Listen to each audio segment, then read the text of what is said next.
Yagona Alloh va hayotning maqsadi tasavvur qiling. Bir qator og'ir toshlar bir-biriga suyanib turibdi.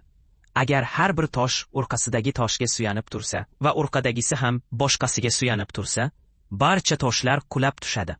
Ularning barchasini tik turishi uchun oxirida hech narsaga suyanmaydigan bir narsa bo'lishi kerak. Hammasini ushlab turishga yetarlicha kuchli, o'zi mustaqil turadigan va boshqa hech narsaga bog'liq bo'lmagan narsa. Koinotdagi hamma narsa xuddi shu toshlarga o'xshaydi. Xuddi har bir tosh tik turishi uchun boshqa toshlarga suyangani kabi, koinotdagi hamma narsa mavjud bo'lishi uchun ko'plab boshqa narsalarga muhtoj. Siz havo, suv va oziq-ovqatga bog'liqsiz. Oziq-ovqat yerga, yomg'irga va quyoshga bog'liq. Quyosh fizik qonunlarga bog'liq.